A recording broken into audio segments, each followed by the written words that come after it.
Hey everybody, I hope you all are doing well and welcome back to Whiskey Wanders. And today we are in a total wine that is really off the beaten path for us in Northern California, in the city of Fremont, California.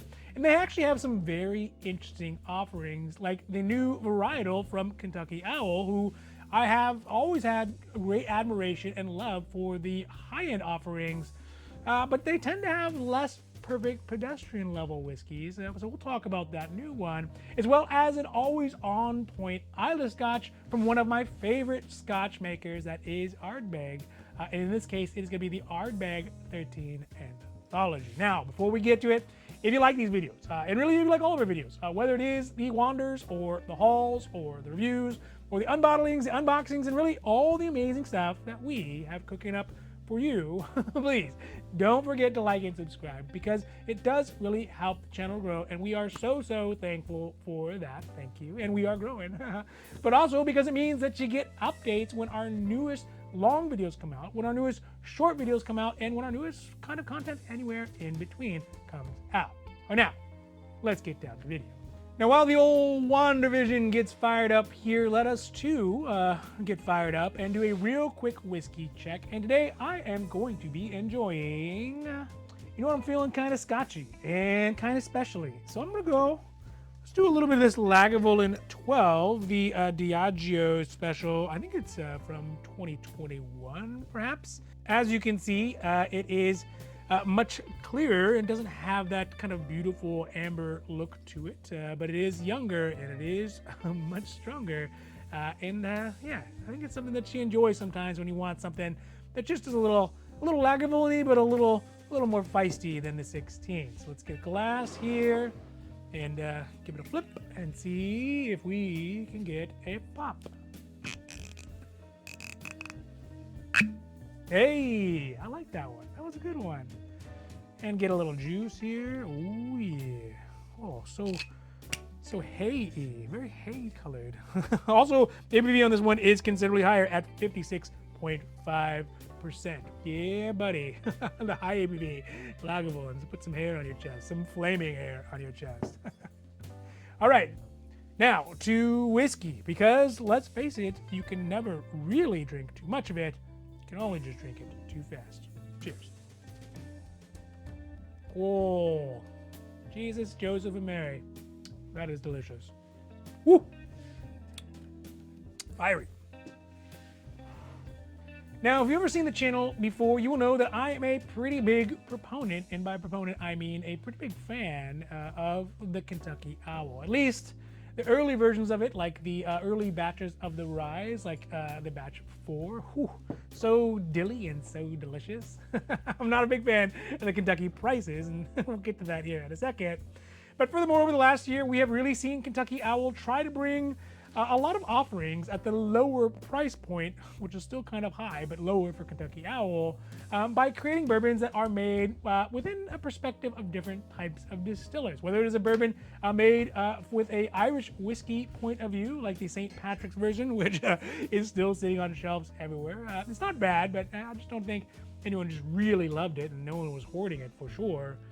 But also there is the Takumi, all right? The Takumi Kentucky Owl, where they took a perspective of Japanese whiskeys and tried to apply it to bourbon as well. So definitely interesting. I love the concept of it, but in practice they have just never really panned out to be heavy hitters, and I think it's a pretty obvious reason why. But this time around, we see the newest edition of the Kentucky Owl collaboration, the Maighster Edition. I think Maighster Edition, straight bourbon whiskey, which is a collaboration with a master.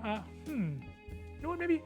Maybe better said, a mistress blender, Maureen Robinson, who has a CV that consists of work with Diageo, Johnny Walker, Singleton, and much more. So really, it is quite interesting to see this newest version come out, because I love to see them kind of trying these new things out, even if though, you know, they're not all going to be big hits, and so far really none of them have been big hits, but maybe this one could be. And I guess probably the main problem with bourbon, is my speculation, purely speculation, that is that as a vehicle, It has pretty narrow palate. You know, it's like contrasting the 1968 Chevelle with a similar year Porsche. I mean, the philosophies are just so different as far as what they're trying to achieve and how they get fast and how they, go around corners and all that kind of stuff.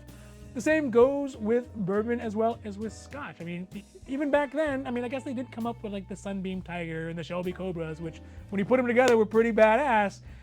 We've yet to see really anyone be able to achieve that with a bourbon and a Scotch put together, that same kind of level of awesomeness. And that would be my hope with this Kentucky Owl, having not tried it yet. That maybe some of the complexity that comes with a well-blended Scotch could be brought to a more horsepower-centric bourbon. And I feel like if anyone out there, any of the kind of boutique bourbon makers, I mean, they make a lot, but it's still relatively boutique, could do it, and do it the right way, I think it's going to be Kentucky Owl. Of course, it's going to come at a price, though. Now, enough pontificating here. The prices that we see here at the Kentucky Owl Maighster Edition in Fremont is $129.99 at the Total Wine, which is, kind of slightly better than if you were to buy it directly from Kentucky Owl, who have it at $133.99. Which means that if we did end up picking it up at Total Wine, we would have saved about $4 off the direct price, or 3.08%. Now, the ABV on this version of the Kentucky Owl is at 50% or 100% proof, which is, it's a very respectable ABV. I think that's a good standard ABV. And I would imagine that, lowering that was probably not even going to be in the negotiations for John Rea, the master blender from Kentucky Owl. But I do wonder how Mistress Robinson bring her expertise from Scotch-style complexity that generally is brought out by having an ABV that is in the mid 40%, right? I mean, that's where they usually are, because that's kind of the sweet spot as well. And I don't know, I just don't know if you could bring that similar interplay to a bourbon that is normally at 50% ABV or 100% proof point. So it'd be very cool to see those conversations just to be a barfly on the wall. So there's no age statement on the Kentucky Owl, which is expected from a bourbon like this one. But, for a price point that's over $100, I don't know. I'd like to see a little something as far as age statement goes. But again, that's just my own personal preference. And I think where this collaboration could bear fruit, get it, right, is from tasting notes on it that mention the flavors of lemon zest, which obviously are very Scotchy style flavors, but also, of course, backed up by big oak, cardamom, spice, roasted nuts, almonds, and bitter orange rind, which again are not things that you generally get from straight bourbon, rather than the usual kind of vanilla, leather, oak domination. So putting that in there does sound pretty interesting. Now, looking at the average points out of the reviews that I can find for this Kentucky Owl, I think that the ones I can find, it gives it decent points, 82 points out of 100.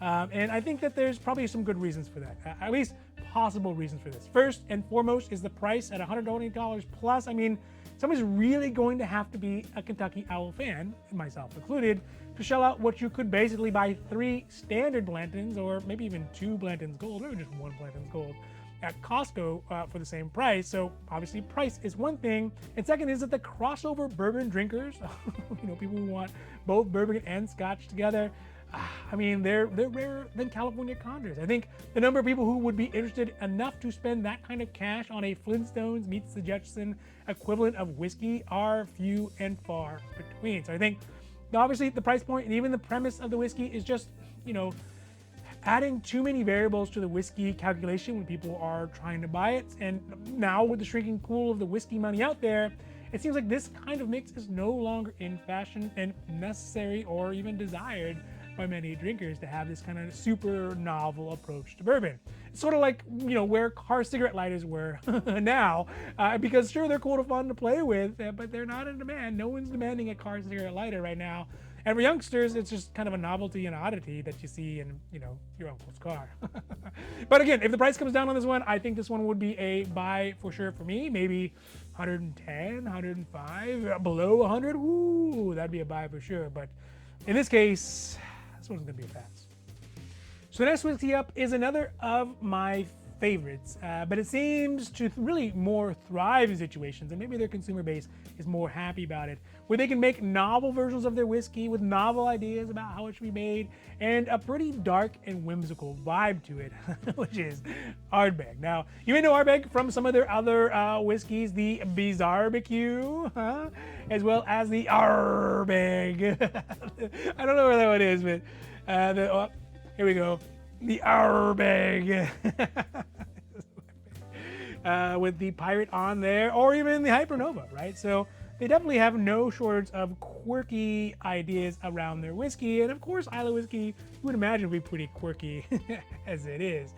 This next one that we see here is from Ardbeg, but it's a little bit more serious and more like historical, mythologically based kind of, whiskey. Or you know what, there's even our daily drinker, the Wee Beastie, which is quite good as well. I definitely like the Wee Beastie here on occasion. So they make a lot of different, obviously, styles of whiskeys that are all kind of whimsical. And this one is going to be the Ardbeg Anthology. And the nice thing about it is, unlike these ones, it has an age statement. And in this case, the Ardbeg, like the Kentucky Owl, is it's kind of going out there on the edge where they seem to live, at least as far as whiskey making goes. But in this case, they're going to put their delicious Ashley Islay whiskey in kind of untried casks to mature, with the hope of making something interesting, and I have no doubt that they will. And specifically in this case, it is a combination of ex-bourbon and ex-Saturn's wine casks. So Saturn's, I think, are like a sweet white wine or something like that. I know they dip raisins in them and soak them in there. Oh, those are good too. So it'd be super interesting. And of course, I'm a sucker for any whiskey that is cask aged and finished in sweet wine. And although it is now somewhat passe, like the Oloroso casks, but also, the ex-champagne cask finish or ex-cognac cask finish, those are all quite good as well. So I'm just super curious about how the sweetness from these Saturns influence are going to be integrated into that ashy, smoky deliciousness. Just gonna be so interesting. That being said, on the other hand, I could also see how it may not work out too. So you know what? Maybe that is why they have a 13-year-old age statement on it, because it is that kind of slightly higher age point that would bring a little bit more subduedness to that overbearing, like Islay smokiness that would allow some of those sweeter flavors to come out. That would be my hope and my anticipation. Now, that being said, the price on it is spicy, right? It is quite spicy at $154.99 that we see here at the Total Wine in Fremont. And again, that is kind of a lot. I mean, it's the same price range you would pay for some of the other committee releases, like a Heavy Vapor or whatever, whichever one is out there. You can see it even right next to it. I think it's $157 or something like that. So it's not cheap for what it is, but you do get an age statement on it, which is quite nice, because usually for a higher age statement with Ardbeg, you gotta go to like a 19 or something like that. So 13, happy medium, but you're definitely gonna pay for it for sure. And I have not yet seen any of these at the big box stores yet, at Costco or at Bevmo, only at Total Wine thus far. So I don't really have anything to compare it to, but this one was so tempting, but wow, that price is pricey. The ABV on it is at a respectable, dare we say, gentlemanly 46% or 92 proof. And the tasting notes that I could find on it mentioned that there are, of course, that iodine medicinal peat, and as well as eucalyptus, but also a sweetness from the Saturns and mixed in with a stone fruit. So I guess how I would interpret that would be like if you took like an apricot, like an overripe apricot, and you just threw it right on the campfire ashes. Just throw it down, then dust it off, blow it off, and then eat it like that. That's kind of what they're describing it as, and that sounds delicious. The review scores on it are quite good, in the high 80s at 88 points out of 100. So, with that, I think that is going to be enough to really push me over the edge on this one for this next time around. If we ever see it again, it is a bit pricey, but with the reviews like that, and also my love of Ardbeg and always being kind of 1 foot into buying another one, I think that it's something that I would definitely consider picking up this next time around. This time it was a pass because I didn't really have a lot of information on it, but next time I think I'll pick it up, and I'm not too worried about it, getting sold out too fast. All right, so that's it for today's Whiskey Wanders at the Total Wine Fremont, California. And I really hope that you enjoy this video. I hope that you like really all of our videos, whether it is the Wanders or the hauls or the reviews or the unbottlings, the unboxings, or really all the amazing stuff that we have cooking up for you. And we have we have a lot. We got so much more. And if you did, please don't forget to like and subscribe, because it does really help the channel grow. And of course, we are so thankful for that. Thank you. But also because it means that you get notifications when our new long video formats come out, like these ones, when our new short videos come out, and kind of whatever content we have in between. Now, just remember, if you do find a whiskey that you love, just buy it. Because if you don't, somebody else surely will, and it might even be me. All right, everybody, have a great rest of the week. I'm out, and adios.